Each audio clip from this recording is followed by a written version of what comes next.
नमस्कार। आज हम एक बहुत ही गहरे विषय पर बात करने वाले हैं। वृक्ष यानी पेड़ और हमारा जीवन। ये सिर्फ लकड़ी और छांव देने वाले नहीं, बल्कि सच में हमारे जीवन के प्राण हैं। तो चलिए इस रिश्ते की गहराइयों को समझते हैं। और इस पूरे विश्लेषण का आधार है पंडित श्रीराम शर्मा आचार्य जी की अद्भुत किताब वृक्ष हमारे जीवन प्राण।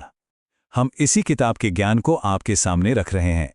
आज की हमारी ये जो यात्रा है, ये 4 हिस्सों में बटी है। पहले हम बात करेंगे पवित्र बंधन की, मतलब पेड़ों से हमारे पुराने रिश्ते की। फिर हम समझेंगे कि पेड़ कैसे हमारी जीवन की सांस हैं। इसके बाद देखेंगे कि पेड़ों को नजरअंदाज करने की उपेक्षा की कीमत क्या है। और आखिर में हम पुनरुद्धार का मार्ग यानी समस्या से निकलने का रास्ता खोजेंगे। तो चलिए शुरू करते हैं पहले हिस्से से, पवित्र बंधन। हमारे पूर्वजों ने पेड़ों को जो सम्मान दिया है ना, वो आज के समय में सोचना भी मुश्किल है। जरा मत्स्य पुराण के इस श्लोक को देखिए। मतलब क्या कोई सोच सकता है कि एक पेड़ को किसके बराबर माना गया है? इसमें साफ साफ लिखा है कि एक पेड़ लगाना 10 गुणी बेटों को पालने के बराबर पुण्य देता है। सोचिए जरा, ये सिर्फ एक पौधा नहीं है, ये तो एक पूरी की पूरी विरासत है। आप सोचकर देखिए, जितने भी हमारे महान ऋषि हुए, उन्होंने बड़े बड़े महलों में नहीं, बल्कि जंगलों में पेड़ों के बीच बैठकर ही ज्ञान पाया। खुद भगवान बुद्ध को भी परम ज्ञान एक बोधि वृक्ष के नीचे ही मिला था।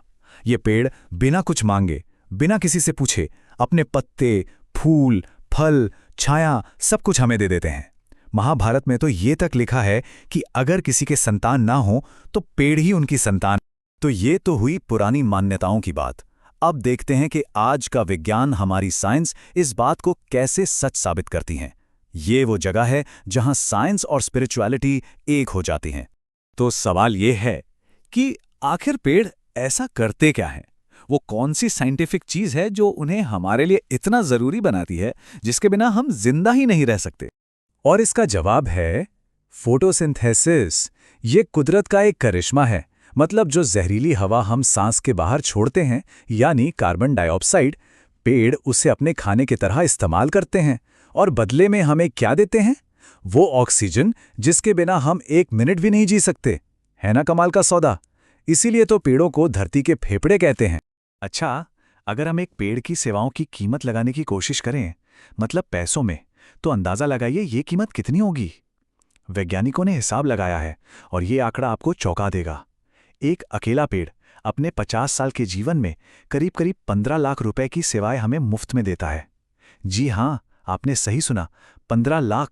अब देखिए कि ये 15 लाख रुपए आते कहां से हैं। इसका सबसे बड़ा हिस्सा, लगभग 33%, तो सिर्फ पॉल्यूशन को कंट्रोल करने से आता है। इसके अलावा ऑक्सीजन बनाना, मिट्टी को उपजाऊ रखना, पानी के साइकिल को बनाए रखना और ना जाने कितने पंछियों और जानवरों को घर देना, ये सब उसी में शामिल है। आपको भगवान शिव का नीलकंठ नाम तो याद ही होगा, क्योंकि उन्होंने दुनिया को बचाने के लिए जहर पी लिया था। जानते हैं, हमारे पेड़ भी बिल्कुल ऐसे ही नीलकंठ हैं। ये गाड़ियों और फैक्ट्रियों से निकलने वाले लेड, सल्फर डाइऑक्साइड जैसे खतरनाक जहर को चुपचाप अपने अंदर सोख लेते हैं, ताकि हम और आप सुरक्षित सांस ले सकें। हमने पेड़ों की महानता तो समझ ली, पर क्या हो अगर हम इसे भूल जाएं, इसे नजरअंदाज कर दें? तो अब बात करते हैं हमारी इसी भूल की और उस कीमत की जो प्रकृति हमसे वसूल रही है। देखिए, जहां पेड़ होते हैं वहां हरियाली होती है, अच्छी बारिश होती है, जमीन उपजाऊ होती है। और जहां से पेड़ कट जाते हैं वहां क्या बचता है? सिर्फ सूखा, बंजर जमीन और गरीबी। इतिहास में देखिए, अरब और लीबिया जैसे देश जो आज रेगिस्तान हैं, वो एक जमाने में घने जंगलों से भरे थे। पेड़ों के कटते ही वो वीरान हो गए। आप जरा इन आंकड़ों पर नजर डालिए, यह सच में चिंता की बात है। सिर्फ पिछले 50 सालों में ही पेड़ों की अंधाधुंध कटाई और फैक्ट्रियों के धुएं की वजह से हमारे आसपास की हवा में जहरीली कार्बन डाइऑक्साइड, आप देखिए, लगभग 50% तक बढ़ गई है। ये जो छोटा सा बदलाव दिख रहा है ना, ये असल में हमारी धरती के पूरे बैलेंस के लिए एक बहुत बहुत बड़ा खतरा है। और इस खतरे का असर हम सब देख रहे हैं। हवा खराब हो रही है, शोर बढ़ रहा है, सांस और स्किन की बीमारियां तो जैसे आम हो गई हैं। कहीं अचानक बाढ़ आ जाती है तो कहीं सूखा पड़ जाता है। यहां तक कि हमारा मानसिक तनाव भी बढ़ रहा है। ये सब उसी हरियाली को खोने का नतीजा है जो हमारी आंखों और मन को शांति देती थी।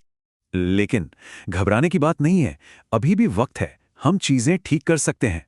हमारा आखिरी हिस्सा हमें उसी रास्ते पर ले जाएगा, और वो रास्ता है वृक्षारोपण का। हमारे शास्त्रों में इसे सबसे बड़ा पुण्य कहा गया है।